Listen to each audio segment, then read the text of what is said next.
नमस्कार, आपके साथ मैं प्रदीप राज। डुगडुगी के प्राइम न्यूज में आपका स्वागत है। आइए बढ़ते हैं प्राइम खबरों की ओर।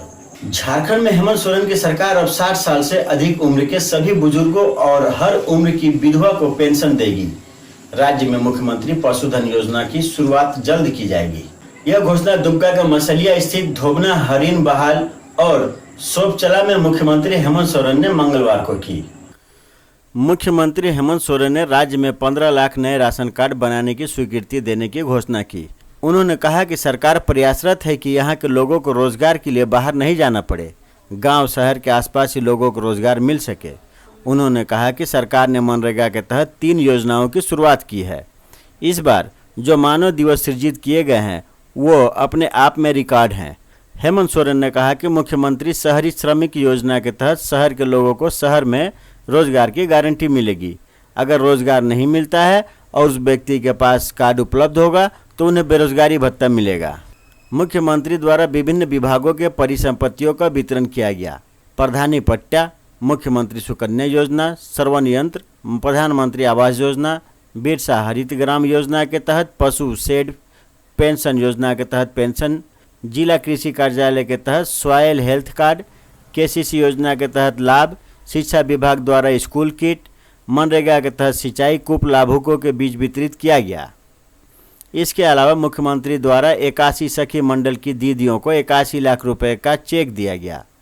दूरस्थ क्षेत्र के लोगों को अस्पताल तक पहुंचने के लिए स्थानीय मुखिया को मुख्यमंत्री हेमंत सोरेन ने बाइक एम्बुलेंस की चाबी सौंपी। झारखंड के मुख्यमंत्री हेमंत सोरेन ने मंगल को दुमका के विभिन्न स्थानों का दौरा किया। सरकार आपके द्वार कार्यक्रम में कई जगहों पर ग्रामीणों को कई योजनाओं का लाभ दिया और परिसंपत्तियों का वितरण किया। हेमंत सोरेन अभी दुमका के दौरे पर हैं। मंगलवार को वे आधे दर्जन से ज़्यादा कार्यक्रमों में शामिल हुए। कार्यक्रमों में वे संथाली और हिंदी में स्थानीय जनता को संबोधित किया। दुमका के मसलिया प्रखंड स्थित कुसुमघट्टा में सरकार आपके द्वार कार्यक्रम में उन्होंने लाभुकों को विभिन्न योजनाओं का लाभ दिया और परिसंपत्तियों का वितरण किया। इसके अलावा मुख्यमंत्री हेमंत सोरेन सुबह 11:30 बजे से शाम 5 बजे तक दुमका के विभिन्न क्षेत्रों में कई कार्यक्रमों में शामिल हुए। दिसोम मांझी थान इंडोर स्टेडियम दुमका, मसलिया प्रखंड के धोबना हरिन बहाल, सांप चला, कुसुमघट्टा, मोहनपुर, दुमका प्रखंड के पार शिमला, राजबांध आदि जगहों पर कई कार्यक्रमों में हेमंत सोरेन ने शिरकत की। मसानजोर स्थित सिंचाई विभाग के डाक बंगले में उन्होंने दोपहर का भोजन किया।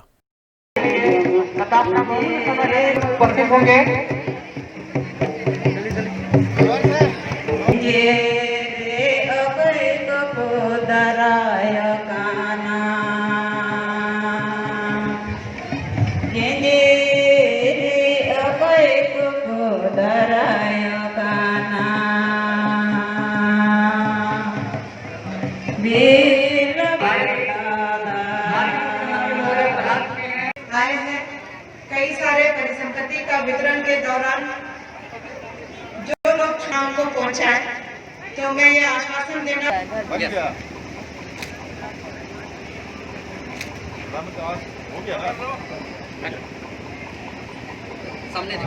सामने देखिए श्री राम कुमार शर्मा जी को हम आमंत्रित करते हैं।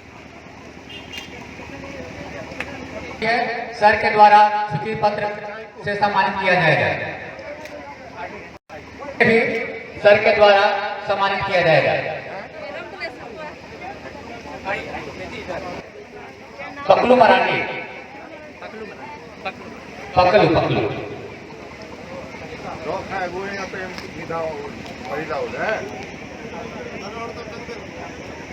वीर शहीद फोटो हो फुटबॉल एवं प्रशस्ति पत्र देकर माननीय मुख्यमंत्री के द्वारा कल कमरों द्वारा सम्मानित किया जा रहा है।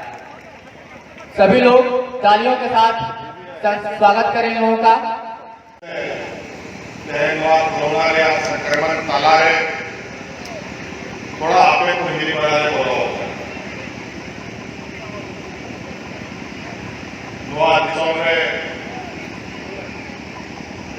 दुमका में महामारी फैलाव करना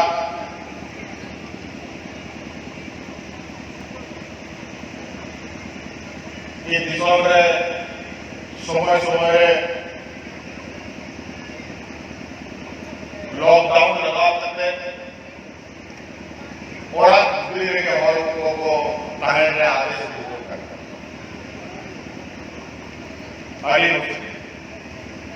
नवा महामारी भय के फैला गया देश है।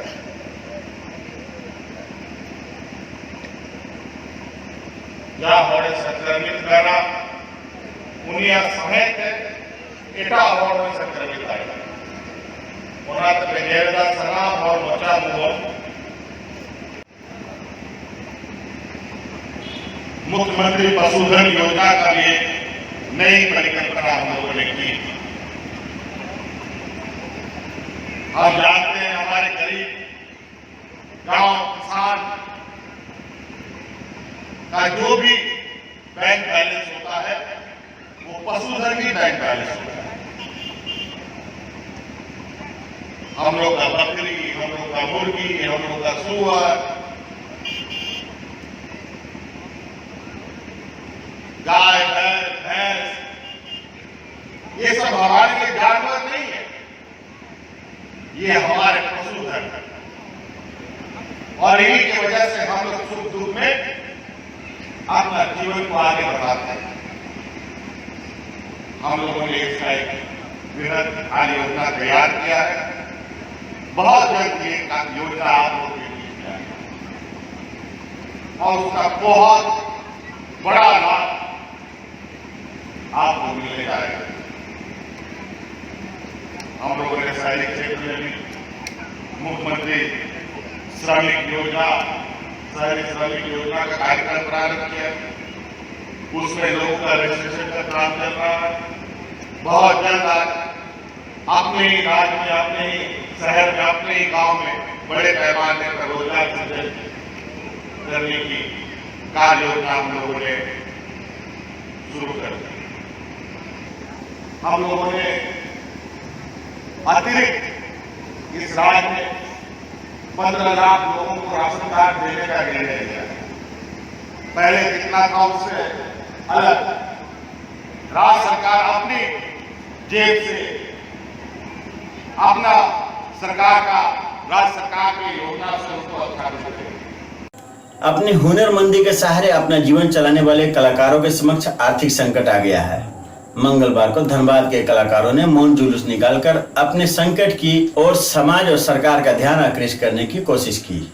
धनबाद के कलाकारों का जुलूस गोल्फ ग्राउंड से रणधीर वर्मा चौक, पूजा टाकीज और उपायुक्त आवास के सामने से होते हुए वापस गोल्फ ग्राउंड पहुंचा।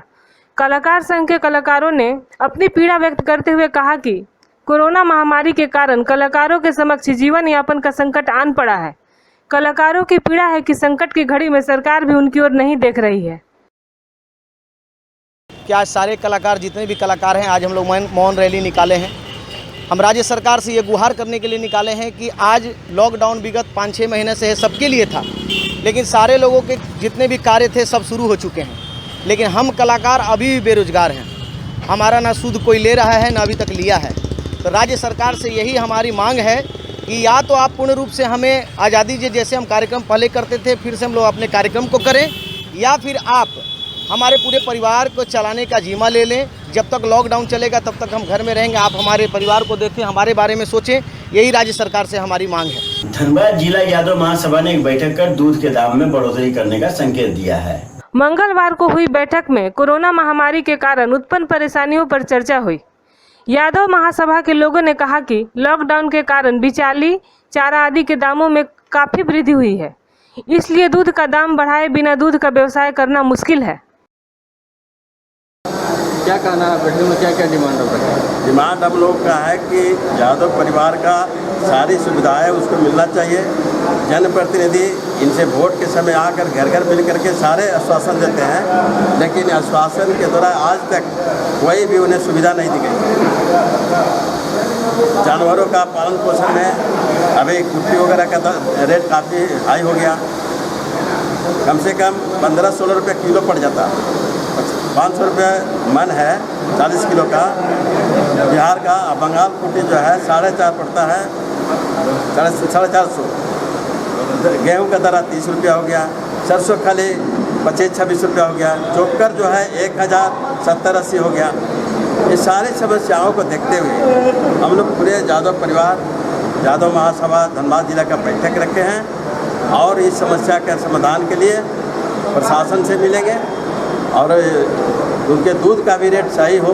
शुद्ध दूध बेचते हैं 40 से 45। जानवरों का दाम देख लीजिए, 80-90 हज़ार एक जानवर का दाम है, उसका मूल्य नहीं निकलता है मैंने एक साल है कि उनकी सारी सुविधाएं दी जाए। उनका हक जो है, उनके सुविधा जैसे पानी है, बिजली है, जो चारा का सुविधा है, बैंक से मिले सफाई हो, उनका जानवर जो बीमार पड़ता है सरकार के द्वारा उसका स्वास्थ्य का ध्यान दिया जाए। मंदिर पर एकाधिकार को लेकर दो पुजारी भाइयों के बीच मारपीट हो गई। धनबाद के खंडेश्वरी मंदिर में मनोज कुमार पांडे और राकेश कुमार पांडे आपस में भिड़ गए। इसमें एक भाई घायल हो गया। घायल भाई का आरोप है कि राकेश पांडे उसे मंदिर से निकालना चाहता है।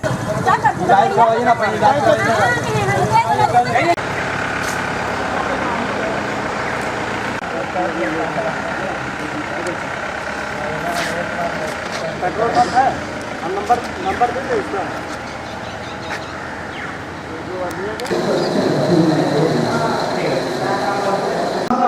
इंजोरी कर लीजिए।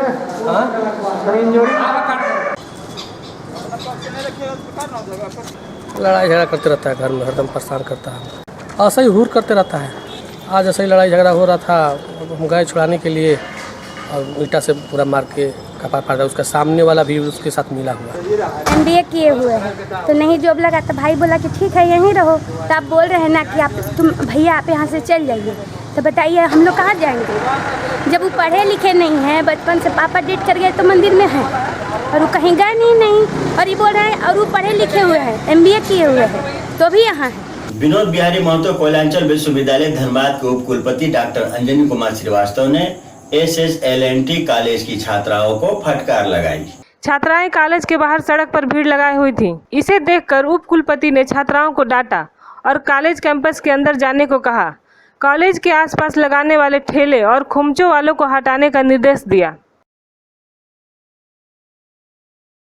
ये लड़कियों का भीड़ है यहाँ पर, लड़कियों का हम लोग लड़कियाँ सोशल डिस्टेंसिंग यही मान रही है इसी के लिए।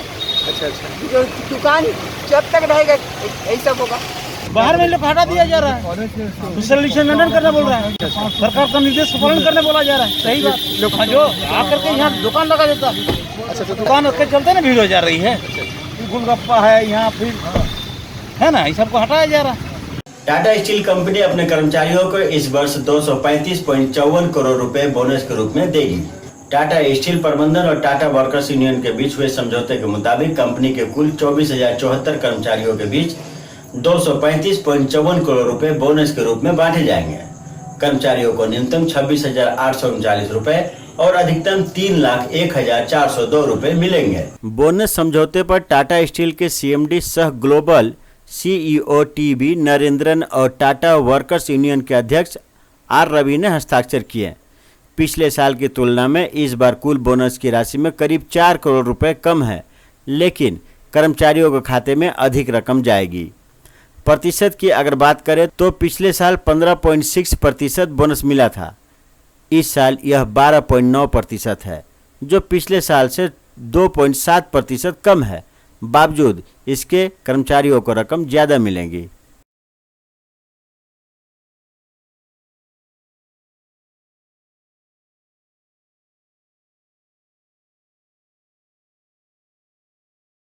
तो ये थी अब तक की खबरें। आप देख रहे थे डुगडुग न्यूज। अब मुझे दीजिए इजाजत। नमस्कार।